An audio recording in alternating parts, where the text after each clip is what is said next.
Hello, hello. Giving you your synopsis video here.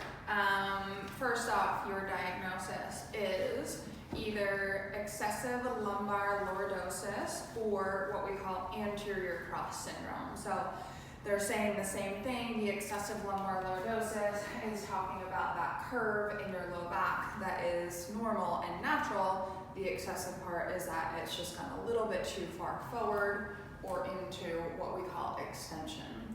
The lower cross part is a balance of the pelvis to the low back, and that balance is forward. So these muscles in the front in a lower cross syndrome are tight.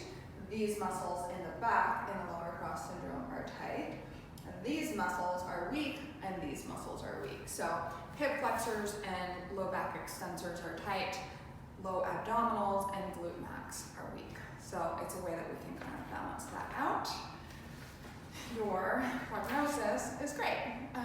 We stretch the tight muscles, we tighten the weak muscles or strengthen the weak muscles, and we teach you how to move in a position that is just a little bit more neutral.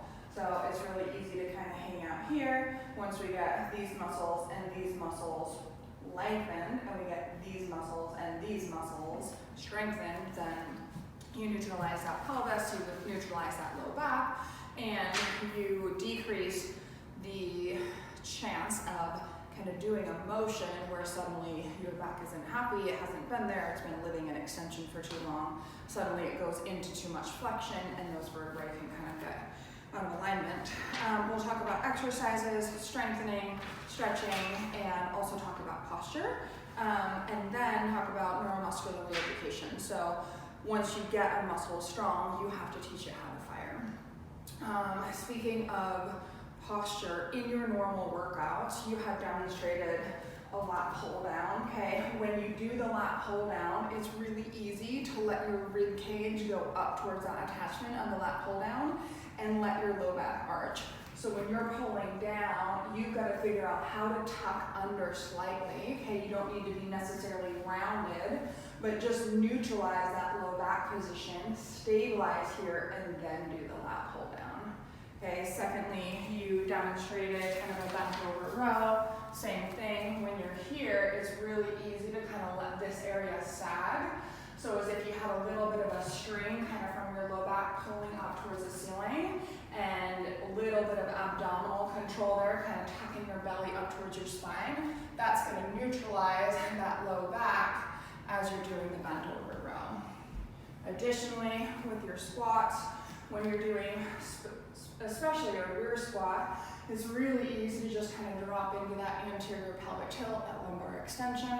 So it's a little bit of abs, a little bit of glutes, so that instead of being way arched here, you're just a little more neutral, okay? So again, you don't want to be rounded under, you're going to strain your discs or your muscles in your low back. You just want to be neutral. We love that neutral word. And it's just a little bit of a flattening of your low back, controlled hopefully by your stomach muscles and your glutes.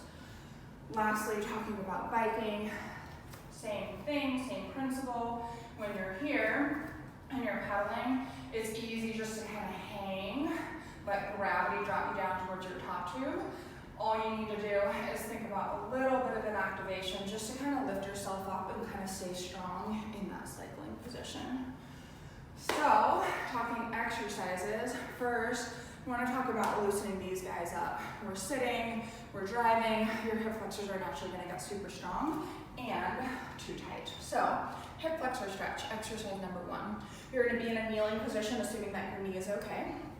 You're going to do what we call posterior pelvic tilt, so you'll hear me talk about this a lot.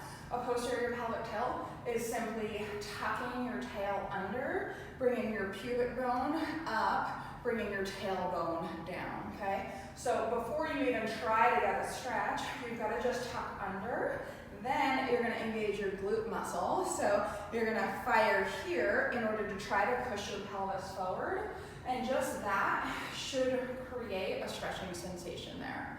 With any stretch, you want to hold for at least a minute. The nice thing about this position is that you're teaching this muscle to fire at the same time that you're teaching this muscle to lengthen. Exercise number 2, we've got to turn your low abs on. A great way to do that is simply hands and knees, and then your goal is to be able to round your low back, okay, to come out of that excessive lordosis into some flexion. But you need to be able to do it not with your arms and not with your legs, but with your stomach muscles. So picturing a poke here, that's going to poke up towards the ceiling and round your back here. So it's simply that. And again, this exercise can be really easy. I can just get there, but your goal is to feel like you're giving your intestines a hug, drawing your belly up towards your spine, and your stomach is the prime mover for this motion. So simply just kind of going in and out of that motion, maybe 20 or 30 times, getting that lumbar flexion. And then we're going to strengthen. So once you get the available motion, you're going to get into a kind of a boat pose position, and you're just going to hold your stomach muscles in. You're going to start to round your back down. So you're uncurling into a decline position, thinking about hollowing out your abs. You're going to look down with your eyes. Okay, if you see your stomach poofing up towards the ceiling or towards your knees, you've lost that transverse abdominis activation. Your transverse abdominis is the muscle that's drawing in. We joke around and say, suck it in like you're at the beach. So drawing in as you uncurl, hollowing out your abdomen, and then you can come back up. So again, this exercise can be pretty easy. The difficult part is figuring out how to stay hollow, keeping your belly button cinched back towards your spine the entire motion. Okay, exercise number 3, you can add a little rotation. So grab a kettlebell or a dumbbell. You're going to be in that hollowed out position, and then you're just going to rotate from side to side. Pretty common exercise, again, just super easy to do this wrong. So you've got to maintain that belly in and that back rounded position. All right. Lastly, we're going to talk about a posture exercise, and you're going to go up against the wall. You're going to bend your knees slightly.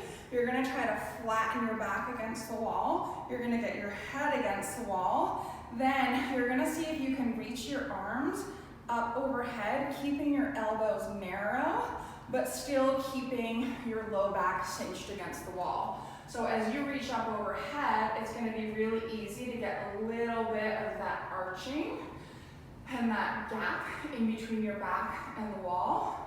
So that's your goal. As you raise your arms, making sure that you stay cinched back, pinned up against the wall. That's all there is to it. Let me know if you have any questions, and we should be good to go.